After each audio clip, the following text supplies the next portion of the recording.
bener-bener nyari ke jurang kiri kanan, kan jurang tuh kalau di pos 4. Jadi bener-bener segundukan doang tuh pos 4. Terus gue nyari kiri kanan nggak ada, gue kemana, gue di pos.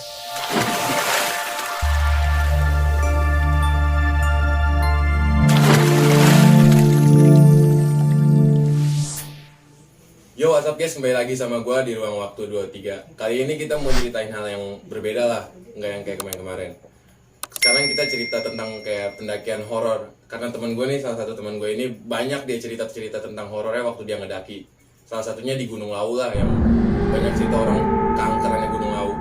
Boleh kali ya, lu perkenalan dulu? Ya, nama gue Rizky Tiasirawan, asal dari Citra, temen dekatnya Yoke lah. Gak jauh gue. Nama IG gue RZKYTS 20, ntar ada di bawah. nanti ada di bawah. Nanti dia jadi hostnya juga. Gue narasumber sekaligus host.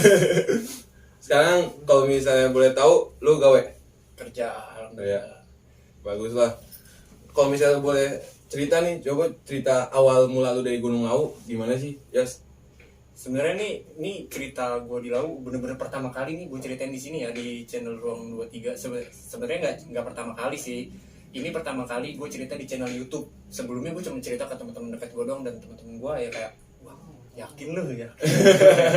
Disangka gue bohong, tapi ya gue mau lu percaya atau enggak ya, gue punya pengalaman gue sendiri gitu. Jadi gue cerita bener-bener dari awal kali ya, dari keberangkatan kali ya. Iya, boleh. Jadi gue lupa sih tanggal berapa ya, intinya di tahun 2020 itu bulan Agustus itu H-1 sebelum kemerdekaan. Karena gue pikir gue harus naik gunung pas kemerdekaan, gue mau ngibarin bendera di puncak, kayaknya seru kali. Keren, ya. ya. Keren.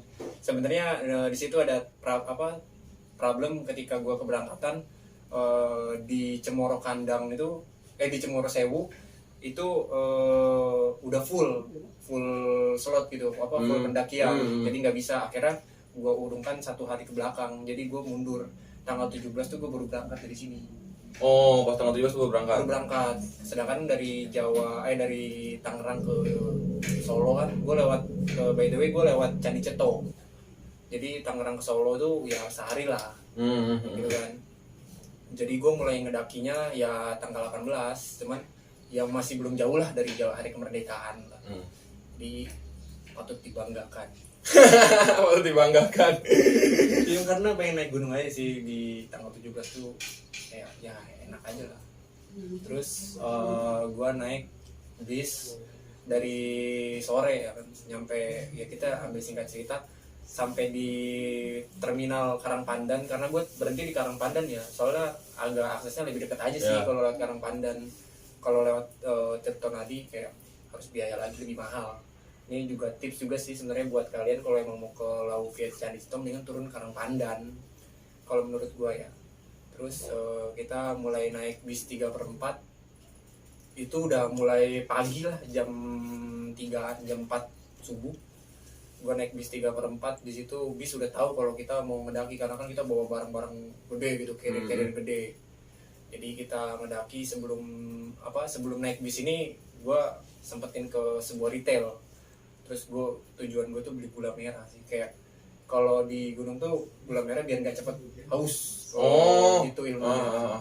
Daripada kita harus minum, sedangkan boros air. Sedangkan kan di Lawu ada air di pos 3 doang.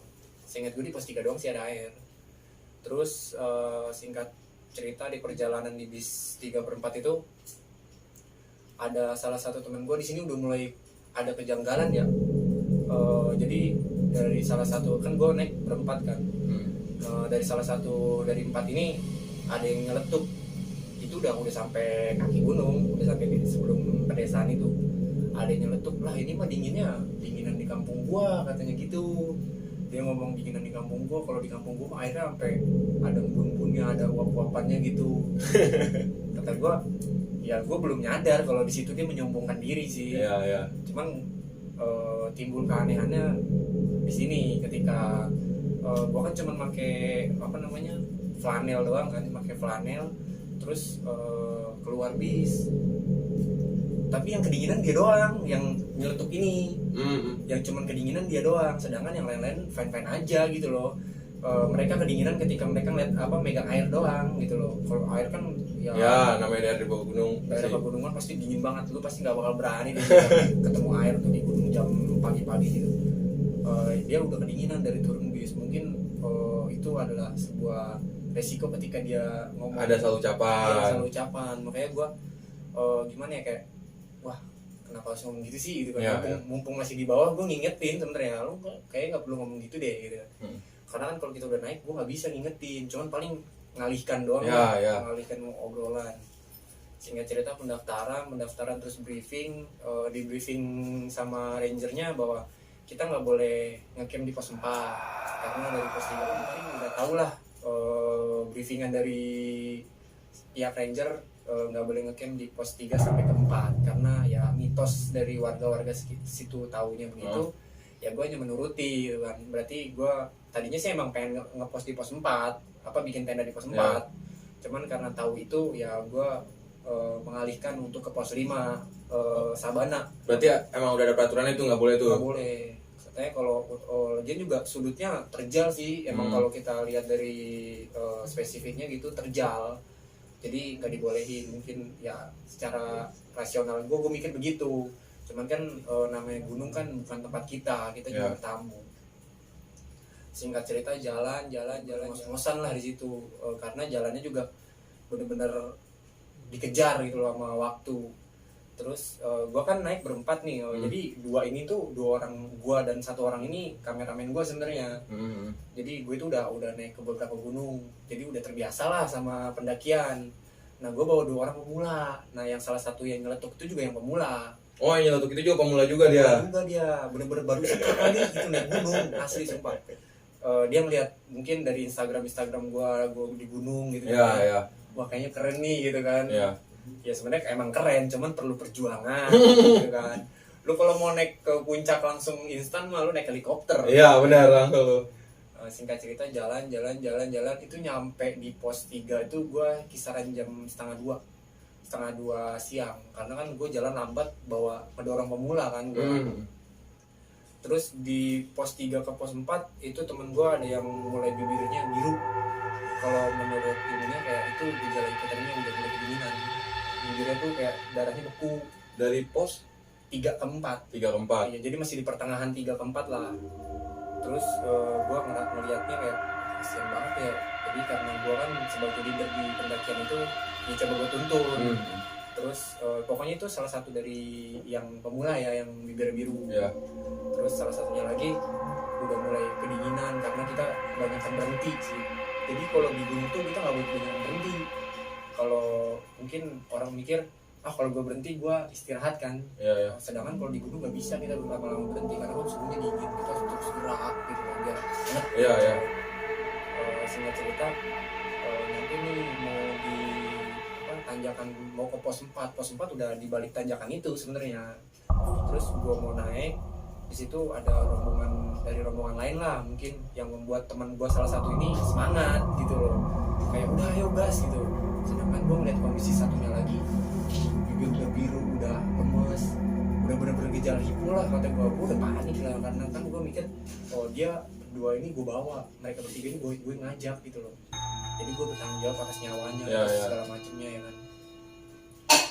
Di situ gue nggak mau ngambil yang ribet dan pusing ya, nggak mau berantem juga sama salah satu dari dua itu. Gue bilang ini temen lu masih kayak begini, sabar dulu gitu.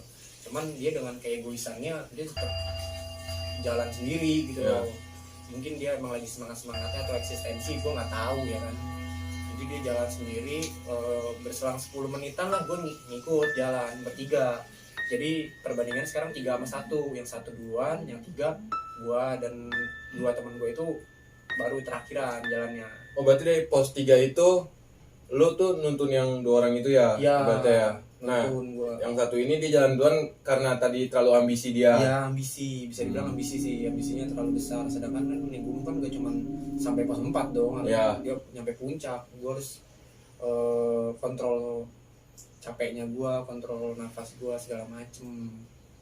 Terus ya di sini sih kejadiannya klimaksnya mulai ada kejanggalan yang benar-benar menurut gue di luar nalar gitu loh. Jadi yang orang pertama ini udah masuk duluan tuh ke tanjakan. Nah sedangkan kan kalau di gunung kan pasti ada jalan yang melipir ya, ada jalan yang melipir itu biar nggak terlalu terjal gitu. Nah gue yang melipir, dia yang lurus. Terus nggak berselang lama gue udah di pos 4, cuman gue nggak ngeliat dia di pos 4. Lu dari pos 3 lu udah nyampe duluan nih ke pos 4. Iya, Cuman tapi dia belum nyampe. kalau secara 10 menit lah Iya. ya kan spend waktunya dia sama gue duluan dia 10 menit gitu, harusnya ya dia duluan yang nyampe harusnya. Terus gue melipir kan, apalagi gue melipir butuh waktu juga melipir di pos 4. Gue nungguin satu jam setengah, itu kisaran dari itu udah jam setengah 5, udah mulai jam setengah 5, udah mulai kesorean sih menurut gue kalau pendakian begitu. Ya gue maklumin karena gue nggak gimana ya, gue nggak bawa orang yang benar-benar udah sering mendaki gitu loh. Jadi gue bener-bener bawa pemula, bener-bener bawa begini kali itu. Jadi gue soal waktu tuh sebenarnya dikejar, cuman memaklumi gitu. Iya. Gitu loh.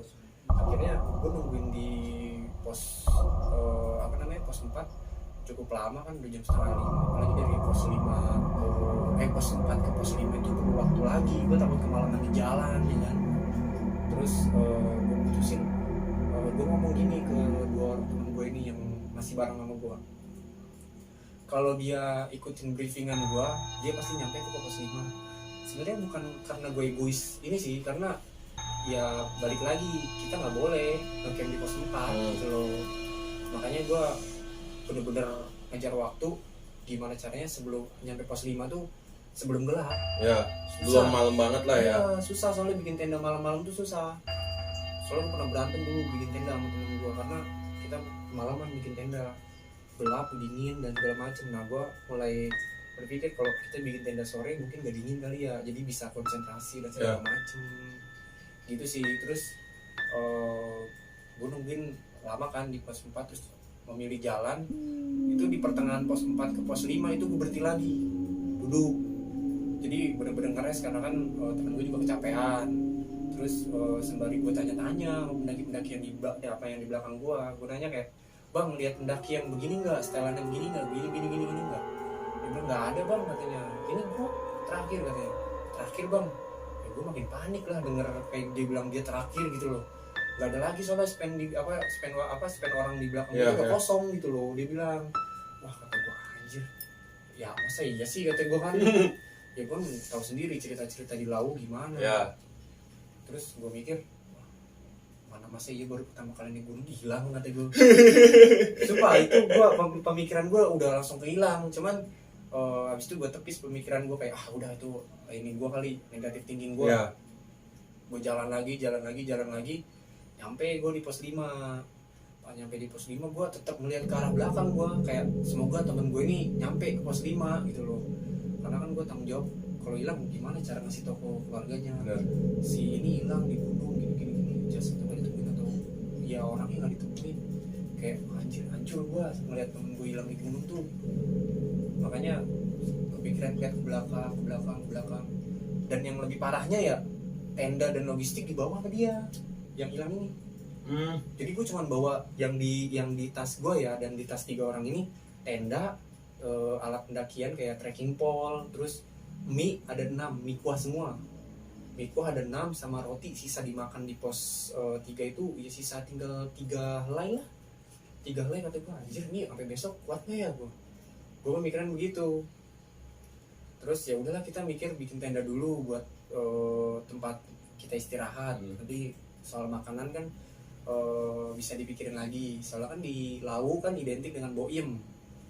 Kalau lu pernah dengar Boim tuh, Boim orang tertinggi di gunung. Yang katanya jualan di atas gunung itu ya? Jualan apa aja, nasi, makanan dan segala macem. Jadi ya gue mikir gue terselamatkan lah gitu lah, gue bisa beli karena adalah budget uang. Terus singkat cerita udah mulai malam, 7:30. Sampai 7:30 itu gue nggak nemuin nggak mendapat informasi bahwa ada pendaki naik. Bener-bener udah nggak ada lagi. Jadi kata gue makin kacau pemikiran gue. Temen lu juga belum nyampe tuh kalau? Belum nyampe 7:30. Harusnya mah logikanya ya jam 7 lah paling terlambat. Iyalah. Karena kan dia sendiri bawa Apalagi dia jalan duluan lagi. Iya, Terus juga pemikiran gue kan dia jalan duluan, apa dia ngepos di depannya ya, gue mikir gitu kan. Tapi nggak mungkin sih kalau kata gue. Jadi banyak apa ya, asumsi di kepala gue masuk, kata gue, karena gue khawatir kan. Terus tenda yang ada di carrier gue itu tenda khusus 2 orang, sedangkan gue bertiga. Kata gue nggak mungkin dong nyuruh salah satu di antara mereka untuk tidur di luar. Gue berinisiatif untuk gue yang tidur di luar, kayak berkorban gitu loh. lu tidur di luar tenda? Di luar tenda, gue bener-bener di luar tenda. Jadi ya mau gimana lagi, tenda khusus 2 orang. Tidur semalam itu? Semalam itu gue di luar tenda. Itu gue anjir. Gue pikir ya gue kalau emang harus hipotermia mati deh. Pahitnya gue begitu, sumpah.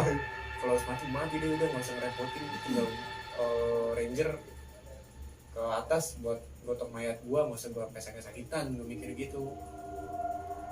Ya alhamdulillahnya ya gue bisa sampai pagi gitu loh, maksudnya bertahan sampai pagi. Dan oh ya sorry, gue lupa nyeritain. Jadi gue sempat ketiduran kan, jadi dari jam 7:30 tuh gue sempat tidur sampai jam 9:30. Tau gak, gue mimpi ada yang manggil nama gue, demi Allah. Gue mimpi kayak ada yang manggil nama gue, tapi itu suara teman gue yang hilang ini, kayak manggil nong. Tau gak gue jawab apa? Woi, teman gue berdua tuh sadar. Kenapa nong? Katanya, si Gober nyampe, kata gue gitu kan. Nah jadi sorry ya, gue lupa ngasih nama. Jadi yang hilang ini Gober namanya. Terus jadi yang ada di tenda itu gua, Dani sama Acil. Nah yang hilang nih Gober gitu. Sembari gue teriak ke dalam tenda, si Gober dateng. Tapi gue masih tidur, masih merem-merem ayam gitu. Yeah. Terus bocah dua ini keluar, lu kenapa katanya? Si Gober datang, terus gue dibangunin gitu. Ternyata dia ada. Pas gue melek, ya gak ada siapa-siapa, cuma ada tenda-tenda pendaki doang. Yang istilahnya ada tenda ya 4 tenda doang kayaknya. Yang sepenglihatan gue seingat cuma ada 4 doang tenda. Terus nggak ada siapa-siapa nong katanya. Gue kebawa mimpi anjir. Tapi sumpah gue nggak dengar suara teriakan nong gitu. Bener-bener itu suara dia gitu loh. Makanya gue teriak, woi Ber sini gitu. Gue nyaut gitu. Entah gue karena terlalu kepikiran dia atau segala macam ya, gue nggak tahu ya. Bener-bener itu ada di kuping gue. Nyaring gitu. Bener-bener nyaring. Jadi kayak, woi, gue di sini gitu. Habis itu gue tapi masih merem gini. Nah makanya teman-teman gue yang masih melek ini sadar, mereka lagi pada ngopi di dalam kan. Sembari ya ngobrol-ngobrol, terus keluar mereka, dia nanyain keadaan gue, kenapa dong gitu kan. Terus akhirnya kayak kaget gitu loh, si Gober datang. Cuman kita lihat sekitar yang nggak ada orang gitu loh, bener-bener nggak ada orang. Dan gue jelas banget itu manggil nama gue Nong gitu. Karena emang gue dipanggilnya Jenong di tongkrongan lah. Iya, di tongkrongan gue dipanggilnya Jenong gitu. Padahal mah nggak Jenong amat. Itu jam 10, setengah 10 temen lu juga belum sampai juga itu. Sampai. Gue udah, pemikiran gue udah negatif aja gue. Kalau emang alhamdulillahnya dia selamat, dia ikut tenda orang lah, gue mikir gitu. Yeah. Dia gabung sama rombongan orang. Suatu saat gue pikir besok pagi kayaknya kita ketemu dia masih Gober gitu. Gue ngomong ke temen gue gitu, tapi besok pagi dia paling orang dia bawa tenda kok, bawa makanan. Gue pikir kan, jadi harusnya dia bisa survive di alam. Karena kan gue juga sebelumnya udah ngajarin dia bikin tenda, ngajarin ya kan, ngajarin masakan yang dibawa dia kan kayak super bubur dan segala macam tuh gampang lah dibikin gitu kan. Ya gue pemikiran gue semoga dia bisa survive. Terus singkat cerita udah pagi nih. Pas pagi gue bangun lebih dulu, terus ngecek ke dalam tenda dan ngecek ke sekitar, tetap temen gue nggak ada. Temen lu tetap nggak ada? Belum datang. Karena kan udah pagi, udah jam 4-an lah. Gak kedengeran aja sih yang namanya di dulu, gak ada yang kedengeran aja. Terus gue ngecek tenda, seperti dia ada di dalam tenda. Gue pikir tetap cuma dua orang itu doang tenda. Terus akhirnya gue bangunin mereka. Ayo samit. Terus salah satu di antara dua itu ada yang nggak sanggup untuk samit karena keracunan gas. Jadi gue sempat nyalain kompor dalam tenda dan tendanya ditutup. Tenda gue tuh double layer gitu, double pelindung misalnya kalau bahasa ininya double pelindung. Jadi uap gas tuh nggak keluar. Jadi salah satunya ada yang mabuk gas, keracunan gas lah ya. Ya mual, dia gejalanya mual. Karena dia bilang, gue nggak samit deh, kayak gue nunggu di tenda aja. Ini juga buat pembelajaran buat yang orang-orang yang daki lah ya. Iya, jadi ya kalau emang mau nyalain kompor di dalam tenda, ya mendingan buka mendingan, karena kan biar udaranya keluar. Gue ya lupa juga sih ngasih tahu ke mereka, mereka yang bakar di dalam mereka yang nyalain di dalam tenda ya, makanya besok pagi udah pada mabok gitu gua. Cuman salah satu dia masih sanggup gitu loh. Ayo, yang sanggup ini Acil, naik dia tuh kameramen gua, dia udah naik ke beberapa gunung sih sama gua, jadi benar-benar udah solid lah sama dia. Terus singkat cerita gua jalan nih sama si Acil ini, sembari gua ngobrolin tentang Gober ini yang hilang ini. Oh tetap itu Masih ngobrolin gua, masih kayak nggak percaya ya. Gue nggak tahu diri gue salah, gue masih ngelanjutin pendakian atau diri gue bener, tapi gue mikir sayang juga ya, gue dari Tangerang sampai Solo sampai Bau itu gue nggak nyampe puncak. Gue mikir ambisi gue masih gede, gue nyampe puncak. Jadi oke lah, gue sampai puncak langsung turun, gimana caranya gue nyari temen gue gitu. Terus singkat cerita jalan sembari ngobrolin tentang temen gue yang nggak ada ini. Nggak lama kita udah sampai di Pasar Dieng. Buat lu yang nggak tahu Pasar Dieng tuh ya mungkin banyak lah yang udah pernah tahu Pasar Dieng di Gunung Lawu kayak gimana, batu tersusun rapi berdiri ke atas dan nggak rubuh, itu udah sebuah hal yang nggak masuk akal menurut gua. Jadi batu-batu kecil tuh tersusun rapi ke atas, batu-batu kecil bukan gede, tapi bukan gede, batu-batu segini jadi tersusun rapi ke atas. Kata gua nih kalau kena angin aja roboh, jangan kan kena angin, lu injek iya kena getaran aja pasti roboh gitu loh. Apalagi ibarat hujan kan. Iya, kena hujan aja jatuh, ini nggak roboh coy, gila. Hebatnya di Pasar Dieng tuh gitu, gua takjub. Yang tadinya gua ngobrol asik-asikan ya, dari apa namanya Cemoro Kandang sampai perbatasan Pasar Dieng tuh, pas nyampe Pasar Dieng gua tatap-tatapan sama temen gue ini kayak Pasar Dieng kayak gitu tuh, kayak sama-sama dia udah ngerti kita untuk jaga attitude, karena ini mungkin kerajaannya, kalau bisa dibilang nih kerajaannya hal mistis. Kalau ada apa-apa, karena emang banyak yang hilang di Pasar Dieng. Jadi Pasar Dieng tuh kayak lu naik dar gitu, semuanya tuh bisa kemana aja gitu loh. Jadi gitu jalan, di situ alhamdulillah udah ada polis line. Jadi polis line tuh kalau emang digarisin kita nggak boleh sampai ke sana, nggak boleh ngelewatin polis line itu. Jadi mungkin udah agak ada kemajuan lah dari pihak base camp untuk bikin polis line gitu, jadi kita nggak kesasar. Jadi jalan gue bener-bener nggak ngobrol sama sekali. Yang tadi ngobrol asik, akhirnya gue di situ nggak ngobrol, bener-bener hening, nunduk. Kayak hening aja gitu ya. Iya, hening, nunduk, jalan. Udah kata gue deh, ada yang ngeganggu atau ada yang ngebisikin gitu. Mitosnya kan kalau ada yang ngebisikin segala macam kita tinggalin sesuatu, karena di situ pasar katanya. Di situ pasar makhluk tak kasat mata. Jadi mungkin kalau ada bisikan kayak gitu, kita harus naruh sesuatu sebagai bukti kalau kita transaksi gitu. Temen gue yang hilang ini bawa duit gopean, entah buat apa ya, cuman ya mungkin gara-gara mendengarkan apa yang cerita dibawa gopean, tapi dianya nggak ada di situ sih. Padahal itu udah persiapan ya bawang gopean ya, tapi dianya hilang lah di situ. Itu udah benar-benar di luar ekspektasi gue. Akhirnya jalan nyampe Boyem, di Boyem kita makan dulu, beli 2 piring kan, maksudnya beli 2 porsi makan. Summit kita di situ nggak ada kendala apa-apa sih, alhamdulillah aman, dan cuaca juga bagus di situ, dapat momennya lah gue. Terus singkat cerita gue turun nyampe Boyem. Di Boyem gue mikir temen gue yang belum makan di tenda satu, dan gue kepikiran temen gue yang masih hilang itu. Jadi gue beli makan 4, jadi beli dibungkus nih, karena kan gue udah makan nih di sebelum summit. Gue makan 2 porsi satu gitu kan. Terus pas turun gue mikir gue bawa bekal nih buat makan di tenda sama temen gue yang di bawah, ya kan, yang gak summit. Tapi gue tetap beli 4 karena gue pikir gue masih punya positive thinking gitu loh. Siapa tahu temen gue udah nyampe tenda yang hilang itu. Iya, gue beli 4, demi Allah gue beli 4, saksinya ada, benar-benar beli 4. Terus temen gue nanya, kenapa beli 4? Gober lapar ntar. Sumpah itu gue naluri gue kayak kepikiran bahwa Gober tuh selamat gitu mikirnya gitu kan. Gober sampai ke pos 5 lah, gue pikir gue bener-bener beli 4, jalan gitu turun baru nenteng plastik, bener-bener kayak anak kecil gitu loh. Kita nenteng plastik bawa 4 piece gitu loh, 4 piece nasi pecel, bekas Boyem. Jalan itu di situ nggak ada kendala, tapi kendalanya ada sih di Pasar Dieng itu loh. Kita lagi-lagi kita diem hening, bener-bener ketakutan lah, kayak orang bener ketakutan. Oh lu setiap kayak misalnya lewatin yang pasar ding itu lu kayak ada kayak ngerasa hawa-hawa gimana gitu jadinya Iya. ke bawah hening ya. Ke bawah hening, jadi gue gak ngobrol sama sekali sama temen gue. Jadi kayak nunduk jalan karena bener-bener the best sih pasar ding kalau soal cerita-ceritanya mistisnya.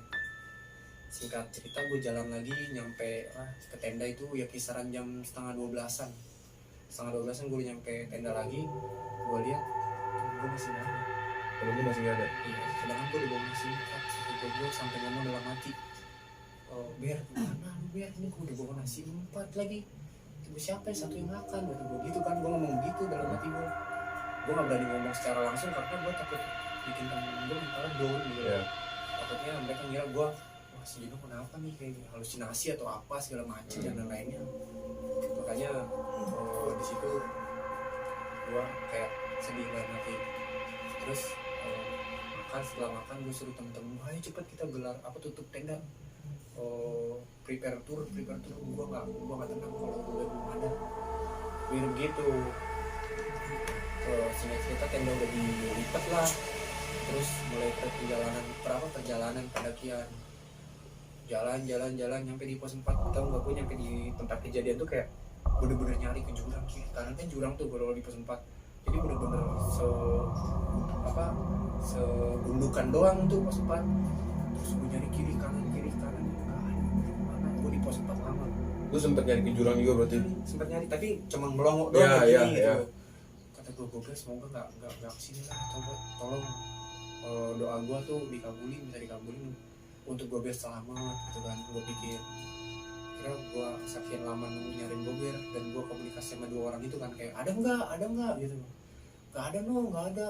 Gue selama perjalanan bener-bener kalang kabut lah, pemikiran gue tuh kemana-mana gitu loh, takut ada terjadi apa-apa. Dan lebih parahnya gue takut dia di base camp nggak ada. Itu yang gue paling parah. Tapi di pos 4 itu berusaha nyari, dia tetap agak ada itu? Nggak ada, dia tetap nggak ada. Akhirnya ya gue udah frustasi nyari lah, kata gue nggak ada bentukannya, kata gue.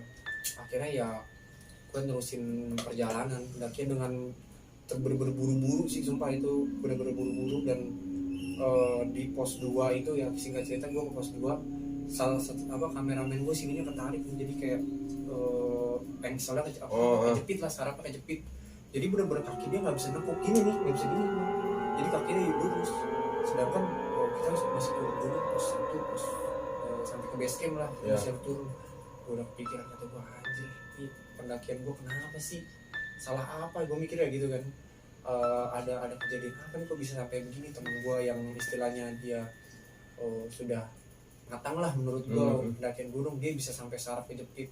Emang kita nggak bisa prediksi dia gimana gitu loh. Jadi akhirnya ya udah, pas dia saraf kejepit kaki nggak bisa nekuk, udah pelan-pelan aja gue bopong gitu loh. Jadi dia bawa carrier-nya ditaruh di teman gue yang salah satu ini, kata gue tanyain, Dan kuat nggak bawa carrier 2? Aduh, kuat no, katanya kuat. Karena gue udah ngeliat teman gue udah terlalu payah lah buat turun. Jadi gue tangannya tuh gue giniin kayak bopong lah kayak gitu loh, gue tuntun pelan. Terus sampai akhirnya gue nyampe di base camp dan gue disambut sama temen gue ini, bilang alhamdulillah. Lu di base camp, lu turun ke base camp, tiba-tiba lu disambut sama temen lu yang ini ya? Dia udah di base camp? Udah di base camp, alhamdulillahnya. Cuman di situ kita sempat berantem sih, berantemnya kayak bener-bener kasar sih menurut gue. Berantem kayak, lu kenapa ninggalin gue, lu anjing ini segala macam gitu kan. Ya gue nggak terima kan, dibilang nggak ada ninggalin lu, kata gue. Lu yang jalan duluan, harusnya lu gini. Debat lah kita di situ. Akhirnya kayak salah satu temen gue, udahlah nih kaki gue sakit, ayo kita nyari tempat istirahat dulu gitu kan. Singkat cerita gue ngebopong tuh. Akhirnya gue ke pihak base camp. Dicaci maki gue base camp, sumpah. Kayak, lu nih kok temen lu bisa turun duluan sendirian, sedangkan baru naik pagi, malamnya turun gitu loh, malamnya nyampe ke base camp sini, emang kalian kenapa gitu kan. Berantem katanya. Enggak apa, kita nggak berantem, kita miskomunikasi. Lain kali nggak boleh begitu, ini gunung bukan main-main, bukan sembarangan katanya. Apalagi ini lawu katanya. Baik, gue mengakui kesalahan gue sih, kata gue. Makanya gue cuma cukup iya aja gitu. Dan menghormati apa, mungkin itu karena pihak base camp sayang sama pendaki-pendakinya ya. Berarti cerita dari situ selesai, akhirnya lu ketemu sama temen lu ya. Nih sekarang waktunya di sesi tanya lah ya, sesi tanya. gue masih janggal nih, gue nih masih ada perasaan gue masih janggal. Temen lu kan katanya dari pos 4 itu hilang ya? Iya. Terus tiba-tiba dia ada di base camp. Temen lu cerita nggak waktu pas di base camp di bawah tuh bisa hilang di pos 4-nya kenapa? Cerita yang janggalnya di sini kata gue. Dia cerita jadi pas di pos 4 gitu karena dia lurus kan terjal tuh kan gue melipir. Nah pas gue tanya lu kenapa nggak nyampe ke pos 4 katanya. Gue nolongin orang gunung, nolongin anak kecil. Dia nolongin anak kecil.